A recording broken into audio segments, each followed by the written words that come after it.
Hi, beautiful people. Welcome back. If you're new, welcome, welcome. My name is Georgia. So we are on a new season of the Real Housewives of Potomac. Season 9 is here. And they aired the first episode on October 6th.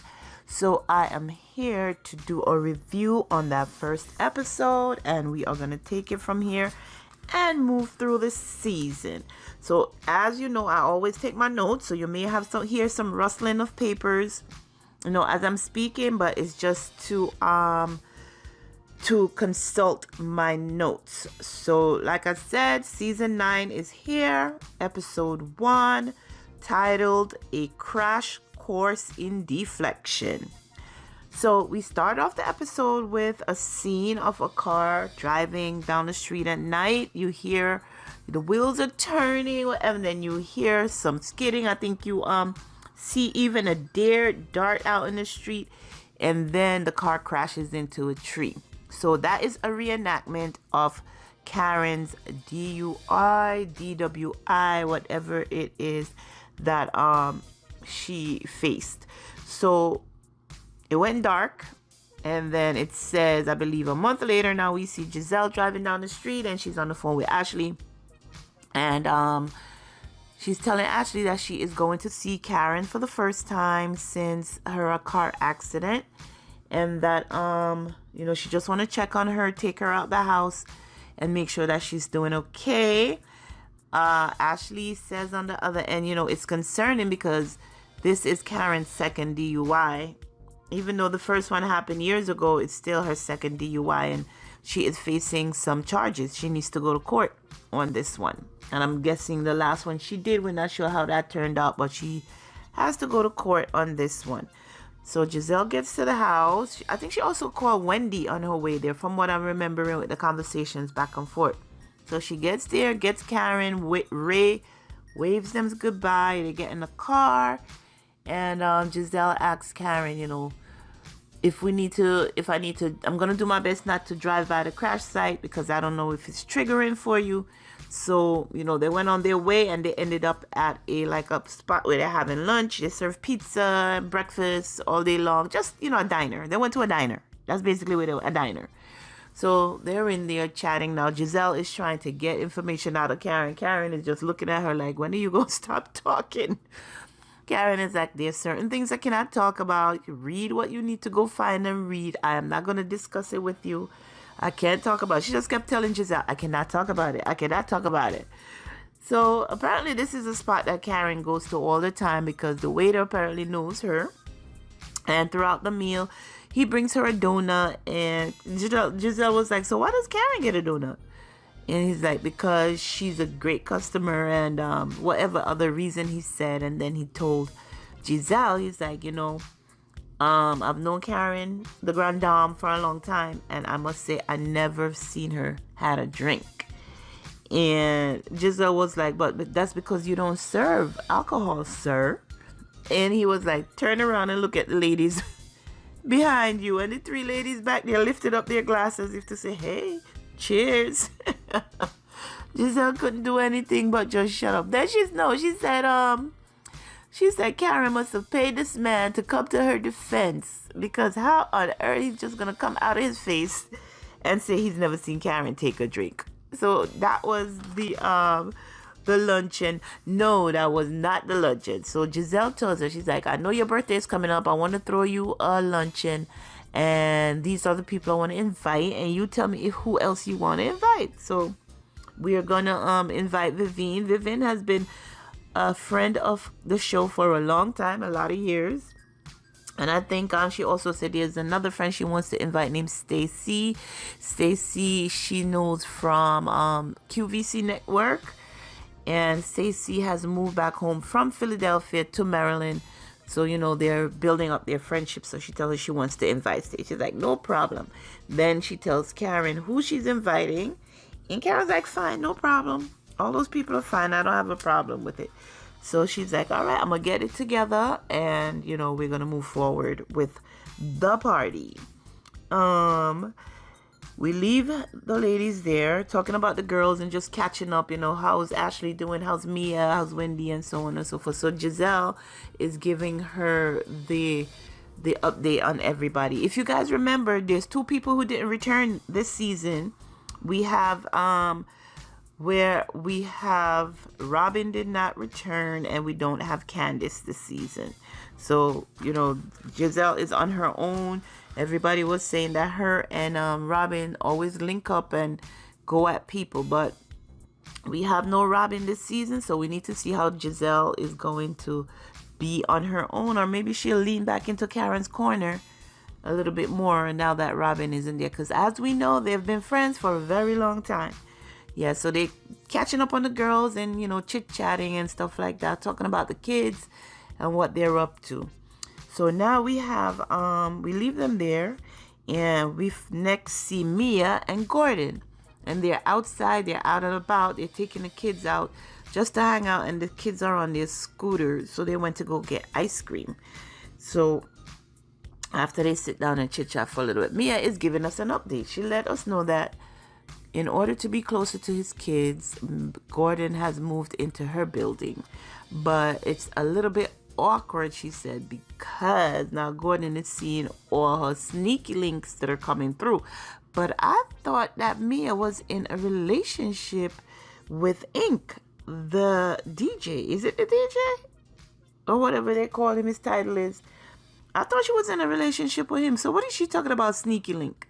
But she said it's really helpful that he's in the building because he gets to see the kids every day.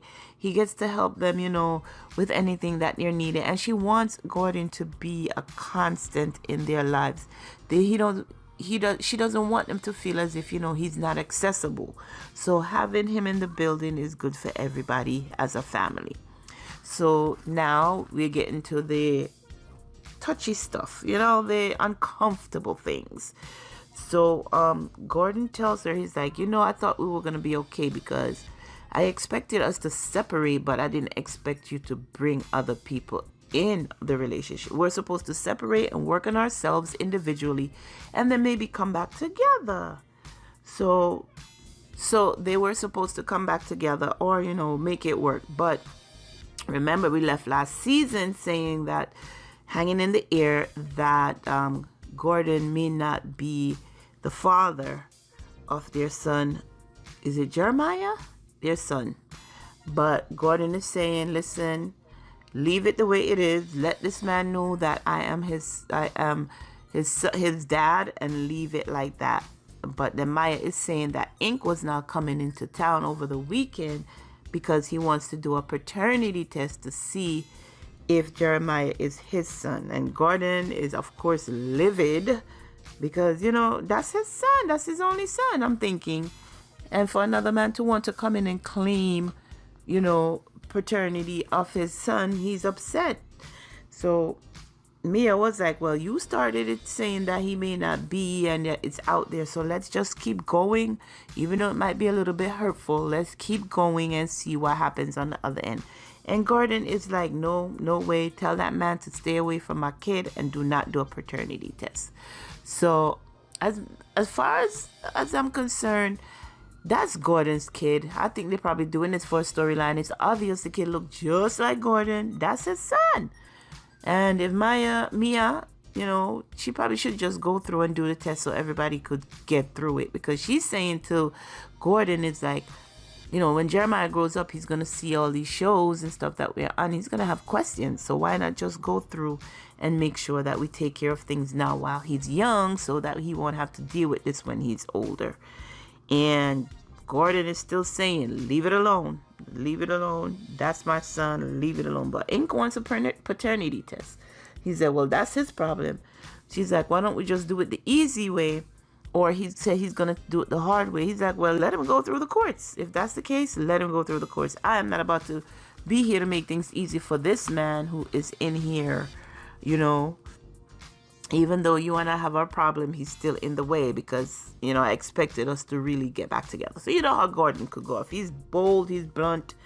And I like the way that they're having a conversation. We're not reading between the lines. They're telling each other what it is and how it is. And they're communicating very well. Even though it's painful, they're communicating very well. So we leave Mia and Gordon there.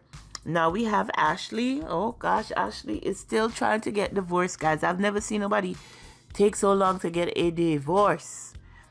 Ashley's still trying to get a divorce. She's gone to see an attorney, and it seems like Michael is not saying or doing anything, because the attorney said, you know what, let's try to take this to mediation.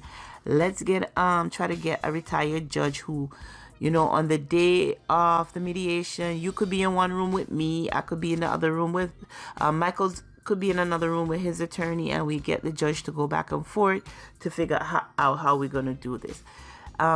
Ashley's saying she does not know what Michael wants, neither does the judge, because apparently he's not communicating. He's just do whatever you want, but you're not getting my kid. She's saying that she wants to make sure that she has her children with her most of the time. She doesn't want full custody. She wants shared custody, but she wants her sons with her most of the time. And Michael is not saying what he wants. So they're still at a standstill. So at this point, are they separated? Is Michael still popping over to be with the boys? Because, you know, they have this modern relationship where he comes and go as he feels, because apparently he purchased the house that they're living in. And they're still considered husband and wife. They're just a little bit separated. But are they? I don't know. I don't know what to make of Ashley and Michael and what's happening with them. Ashley says she wants to get out there and start dating. She's been going on a few days, but she's not dating as heavily as she wants to, because apparently Michael is still hovering right there watching everything. So that's where we are with Ashley and her divorce. That's been taking forever. Ashley and her divorce. Now we have Wendy and Eddie. Okay, they're at home. Wendy is trying to move into Eddie's office. And Eddie's like, no, not here. The reason she's trying to move into his office is because Wendy has decided to resign as a professor. So she's using Eddie's space. She types up her resignation letter and she sends it. Now she needs to tell her mother. And as you know, her mom wasn't with it when she was considering doing it. She did mention to her mom. Her mom was like, don't break my heart. So I don't know how Wendy is going to tell her mom that she has retired as a professor. She says she does not feel fulfilled anymore and she wants to move on to other things.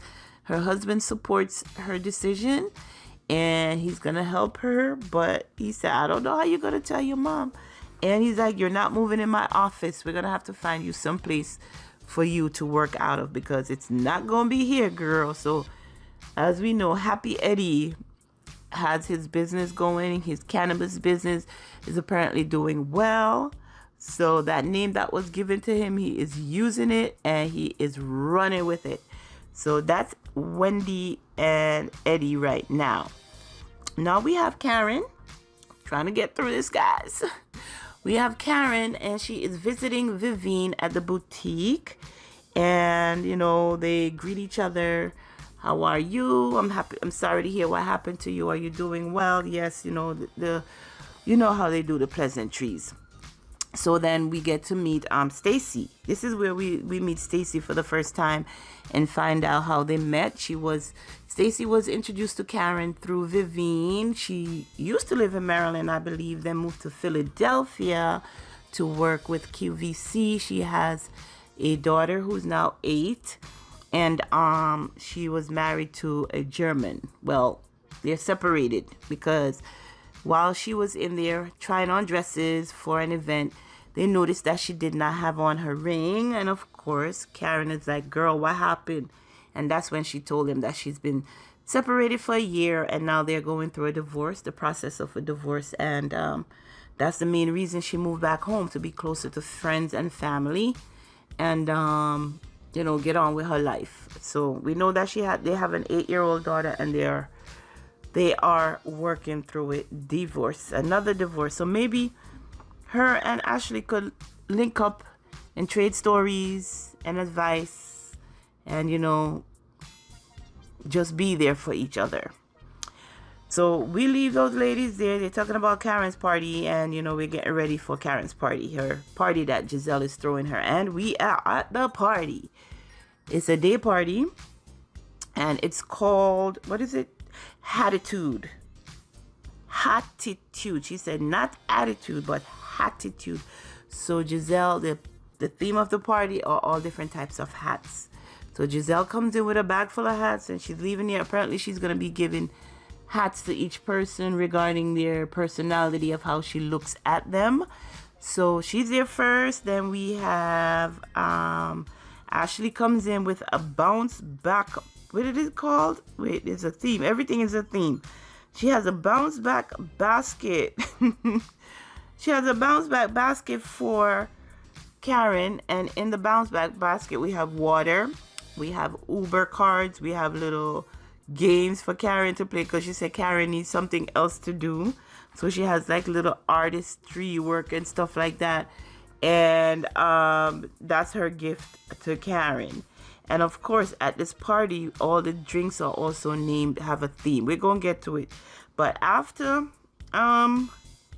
Ashley arrived and her and Giselle talk about things a little bit. Now we have Jacqueline arrive. If you remember Jacqueline, that is Mia's friend that we've known. She's a friend of the show, and she's been, coming on for the past few seasons. But I think this season she might be a regular. So we have Jacqueline, and then we have Mia arrive, and we meet someone new named Jassy. Jasi, and that's another friend of Mia's. Apparently she already knows Jacqueline as well, so she was introduced to all the ladies. She is kind of new to Potomac or to Maryland. She is dating an NFL player, she says, that plays for the Kansas City Chiefs, and this is home base for her. Her and her husband just bought a house, and they are in Maryland for a while or for good, I'm not sure. Then we have Wendy come in, and then we had Vivian and Stacy arrive, and then we have the guest of the party, Karen, comes in. And before Karen got there, I think Mia got Jacqueline in a little bit of trouble, where she was saying, "Did anybody's heard from Karen?" And Jacqueline was like, "Yeah, I spoke to her." And Mia like, "But you said she was drunk when she called you." I'm like, Jesus Christ, Mia, why you starting a mess already? Jacqueline was like, "Mia, can you stop?" Everyone was like, "You know what? We're not even going to touch that one. We're not going to say nothing, because we know how Karen could be." So Karen now comes in, and Giselle names the drinks. One of them is called the Grand Dame, and it's a non-alcoholic drink. Another one, I believe, is Surrey County. She calls that one. So she had a drink. She had like 4 or 5 drinks, and she gave them all different names around Karen. But the one that hit was the Grand Dame, when she says, "This is a non-alcoholic Grand Dame." Karen was like, "She's already starting the mess. I've only been here 5 minutes, and she's starting the mess already." But they laughed it off, and then Giselle was like, "Karen, before you came in, people were saying that they had questions, but I told them, leave it alone, and you'll answer questions when you come." So Karen was like, "All right, what kind of questions you have, guys? Talk to me. What do you have? What kind of questions?" Everybody's quiet, but eventually Jacqueline said, "You know what, Karen, I'm just happy to hear that you're doing well and you're fine. You're doing okay. I believe somebody asked about the court day," and Karen was like, "You know what? I got a question. I just want to see who's going to be for me, who's going to be a friend to me in my time of need. I want to see who's going to come through it.